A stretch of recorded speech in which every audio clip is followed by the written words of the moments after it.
आप एक अंदाजा लगा सकते हैं कि जिन बिल्डिंगों को हमने नोटिस दिया है उन बिल्डिंगों में ऐसे लोग रहते हैं जो हार्ट पेशेंट हैं, लोग डिप्रेशन में चले गए हैं, बच्चों की जो पढ़ाई है उनकी पढ़ाई डिस्टर्ब हो गई है। केवल हमारी सुस्ती, बस एक ब्लैंक नोटिस दिया और बोला बिल्डिंग खाली करो। सर्वप्रथम मैं आपको बहुत बहुत धन्यवाद देना चाहूंगा माननीय महापौर जी कि आपने इस ज्वलंत मुद्दे पर आज एक मीटिंग रखी है। हम तो चाहते थे कि पहले भी इस प्रकार से जो शहर में मुद्दे थे, चाहे कोरोना हो, उस पर भी इस प्रकार की मीटिंग होनी चाहिए। अभी माननीय महापौर जी मैं आपका ध्यान आकर्षित कराना चाहूंगा कि किस प्रकार से प्रशासन यहाँ पे बैठ के कार्य करता है। यहाँ पे सभी लोगों ने, ज्यादातर नगर सेवकों ने आपसे ये बात कही होगी कि एक चेंबर में बैठ के यहाँ पे नोटिस निकाले जाते हैं। और सबसे बड़ी बात है, जो अधिकारी चेंबर में बैठ के नोटिस साइन करता है वह ब्लैंक नोटिस लेके उन लोगों को मुकादम को दे देता है और मुकादम को बोलता है कि आप वहां पे जाइए, आपको जो बिल्डिंग डेंजरस लगे उनको आप नोटिस दे दीजिए। क्या ये पद्धति है हमारी? ऐसा कार्य होता है कि जिसके साथ मेरी नहीं बनती हो मैं ब्लैंक नोटिस लेके जाऊं और उसको बोलूं कि आप बिल्डिंग खाली करो? आप एक अंदाजा लगा सकते हैं कि जिन बिल्डिंगों को हमने नोटिस दिया है उन बिल्डिंगों में ऐसे लोग रहते हैं जो हार्ट पेशेंट हैं, लोग डिप्रेशन में चले गए हैं, बच्चों की जो पढ़ाई है उनकी पढ़ाई डिस्टर्ब हो गई है। केवल हमारी सुस्ती, बस एक ब्लैंक नोटिस दिया और बोला बिल्डिंग खाली करो। माननीय महापौर जी, आप सरप्राइज हो जाएंगे कि मेरे हाथ में ब्लैंक नोटिस है। मैं चाहूं तो उस नोटिस पे डॉक्टर राजा दयानिधि हाउस लिख के मैं आयुक्त को नोटिस दे सकता हूं कि आप अपना घर खाली करें। ये तरीका है। और ये बात हम पूछते हैं तो हमें अगली बार बोला जाता है कि आप नौटंकी करते हो। हमारा उद्देश्य मैं फिर से कहना चाहता हूं कि सही मायने में जो डेंजरस बिल्डिंग है, सही तरीके से उनकी जांच पड़ताल होनी चाहिए और उसके बाद उनको नोटिस देना चाहिए। आज आपने घर बैठे सबको नोटिस दे दिया। इसके और आगे जाता हूं, आपका जवाब क्या होगा मैं बताता हूं। आप बोलोगे हमने नोटिस में लिखा है कि बाय विजुअल इंस्पेक्शन। आपका जवाब यही होगा। जो भी अधिकारी लोग हैं ध्यान से सुने, विजुअल इंस्पेक्शन का डेफिनेशन क्या होता है मैं वो भी आपसे बाद में जानना चाहूंगा, लेकिन मैं आपको बताता हूं कि आपने जो डेफिनेशन विजुअल इंस्पेक्शन का क्या होता है। विजुअल इंस्पेक्शन का मतलब होता है कि आप बिल्डिंग की सर्वे किसी भी इंस्ट्रूमेंट के बगैर करो। लेकिन किस प्रकार से करनी है? आपको साइट पे जाना है, उस बिल्डिंग को क्लॉकवाइज पूरी बिल्डिंग घूमना है, हर फ्लोर पे जाना है, हर फ्लैट में जाना है, बिल्डिंग का जो कॉलम्स है उसे चेक करना है, बिल्डिंग की आरसीसी की पोजीशन चेक करनी है, वेदर बिल्डिंग में वाटरप्रूफ किया हुआ है या नहीं किया हुआ है वो चेक करना है, कोई वहां पे लीकेज है या नहीं है वो चेक करना है। उसके बाद में आपको विजुअल इंस्पेक्शन के आधार पर नोटिस सर्व करना है। लेकिन मुझे बड़ा अजीब लगता है, यहां पे अगर मैं आपसे जानना चाहूंगा ना कि फला बिल्डिंग को जो आपने नोटिस दिया है कहां पे है, आप वो भी नहीं बता पाओगे। साइट विजिट करना तो बहुत दूर की बात हो गई, आप बता तक नहीं पाओगे कि वो जगह कहां पे है। केवल अपनी जवाबदारी पूरी करनी है, हमने नोटिस निकाल दिए और बात समाप्त। ऐसा काम नहीं होता है। तो आपको इस बात का खुलासा भी करना होगा और खुले तौर पर बताना होगा कि ये किसके इंस्ट्रक्शन पे ऐसे 1500 बिल्डिंगों को नोटिस दिए गए जो आज बेचारे बहुत परेशान है और हद से ज्यादा लोग डिप्रेशन में है।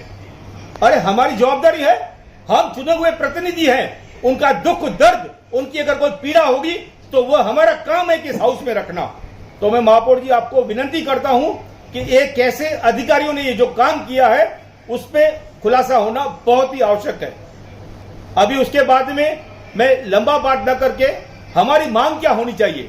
माननीय महापौर जी, मैं सीधा पॉइंट पे आता हूं कि जिन जिन बिल्डिंगों को हमने नोटिस दिया है उन बिल्डिंगों का नोटिस रद्द होना चाहिए। जिन बिल्डिंगों को हमने, मैं रिपीट करता हूं, गलती से नोटिस दिया है, गलती मैं आपको बता चुका हूं पहले, उन बिल्डिंगों का नोटिस बगैर किसी करस्पॉन्डेंस के, हमें पता चला कि हमें किसी कारपोरेशन के अधिकारी बोलते हैं कि उनको जवाब देना चाहिए, हमारी बिल्डिंग 30 साल पहले की नहीं है, हम स्ट्रक्चरल ऑडिट कराएंगे। अरे गलती हमने की है तो हम क्यों उनसे जवाब मांगे? सही मायने में गलत है तो आप नोटिस दो, अगर गलती की है तो तुरंत उस नोटिसों को रद्द करो और बगैर सोचे समझे किसी भी बिल्डिंग का लाइट पानी नहीं काटा जाए। जिन बिल्डिंगों का आपने लाइट पानी काटा है एक समय सीमा तय कीजिए, एक हफ्ते के अंदर 10 दिन के अंदर उन बिल्डिंगों की स्ट्रक्चरल ऑडिट प्रायोरिटी पे की जाए। आज लोग बेचारे हम सभी नगरसेवकों के पास, सभी शहर के नेताओं के पास, सभी एनजीओ के पास घूम रहे हैं, धक्के खा रहे हैं कि हमारी लाइट पानी काटी गई है। अरे 2 माले की बिल्डिंग, नीचे दुकान है, ऊपर ऑफिस है, उसका हमने लाइट पानी काट दिया। और सबसे बड़ी बात, ऐसे बहुत सारे उदाहरण मैं आपको बोलना चाहूंगा कि आप नोट डाउन कीजिए कि जिन्होंने अपना स्ट्रक्चरल ऑडिट करा के रिपोर्ट भी सबमिट की है, उसको भी महानगर पालिका की तरफ से कोई भी जवाब नहीं गया। और सालों से ऐसे मेरे पास उदाहरण है, मैं आपको इस मीटिंग के बाद में डॉक्यूमेंट देता हूं। 2018 में जिन्होंने स्ट्रक्चरल ऑडिट करा दिया है, उसके बावजूद भी उनको वह नोटिस अब तक जा रहा है। यह क्या दिखाता है? यह दिखाता है कि किस प्रकार से प्रशासन की लागरदाई है। तो महापौर जी, मैं आपसे विनती करूंगा कि जिस भावना से आपने ये मीटिंग मंगाई है, उसी भावना से हम सभी का एक मत है, पूरा हाउस चाहता है कि हमारे शहर में जो लोग इन नोटिस के कारण परेशान हैं, उसका समाधान तुरंत से तुरंत हो। जो लोग बेघर हो चुके हैं, उनको ट्रांजिट कैंप के माध्यम से घर मिले। और सबसे बड़ी बात, जो स्ट्रक्चरल ऑडिट हमें सबसे पहले महापौर जी आपने मीटिंग रखी थी, मैं आपको याद दिलाना चाहूंगा, स्टैंडिंग कमेटी हॉल में बिल्डिंग गिरने के बाद मैं केवल नगर सेवक था जिसने आपकी मांग की थी। अरुण जी मेरे भाई, उनको ध्यान में होगा शायद कि मैंने आपको बोला था कि स्ट्रक्चरल ऑडिट का खर्चा महानगर पालिका को करना चाहिए, लेकिन उस समय आपने ध्यान नहीं दिया। खैर, देर आए दुरुस्त आए, कोई बात भी नहीं। अब भी हम ये मांग करते हैं कि स्ट्रक्चरल ऑडिट का खर्चा महानगर पालिका करना चाहिए और लोगों को स्ट्रक्चरल ऑडिट की आपने जो कमिटी बनाई है, उस कमिटी में अगर जरूरत हो और कोई आर्किटेक्ट आते हैं तो उनको भी जोड़ना चाहिए, क्योंकि काम बहुत लंबा है। अगर हमें उसमें और लोगों को नहीं जोड़ेंगे तो हो सकता है उसमें और समय लग जाएगा। तो मैं आपसे विनती करता हूं, दूसरी प्रमुख बात मैं भूल न जाऊं, माननीय पालक मंत्री जी यहां पे आए थे जब ये बिल्डिंगें गिरी थी, आज करीब 1 महीना हो गया है। वहां पे उन्होंने कमिटमेंट किया था कि जो जो परिवार के लोगों सदस्यों की मृत्यु हुई है उनको 5-5 लाख देंगे। अरुण जी, मैं विशेष तौर आपसे बोलना चाहूंगा कि माननीय पालक मंत्री को यह दरख्वास्त कीजिए। आज 1 महीने से एक तो वो अपने घर के परिवार के सदस्य खो चुके हैं, अपना घर खो चुके हैं, वो दर दर भटक रहे हैं।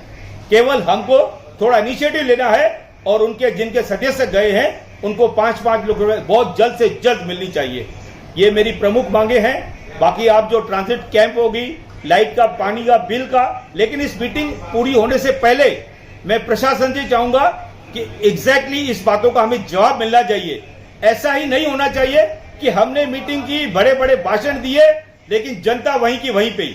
तो मैं आपसे ये मांग करूंगा कि आप इस मीटिंग पूरी होने से पहले आप क्या निर्णय लेंगे वह हमें मीटिंग में बताएं, तो हम बाहर जाके शहर की जनता को, अपने वार्ड वासियों को बता सके कि हमने आपके प्रति यह बातें की है और यह हमने आपके लिए समाधान किया है। धन्यवाद। आप एक अंदाजा लगा सकते हैं कि जिन बिल्डिंगों को हमने नोटिस दिया है, उन बिल्डिंगों में ऐसे लोग रहते हैं जो हार्ट पेशेंट हैं, लोग डिप्रेशन में चले गए हैं, बच्चों की जो पढ़ाई है उनकी पढ़ाई डिस्टर्ब हो गई है। केवल हमारी सुस्ती, बस एक ब्लैंक नोटिस दिया और बोला बिल्डिंग खाली करो।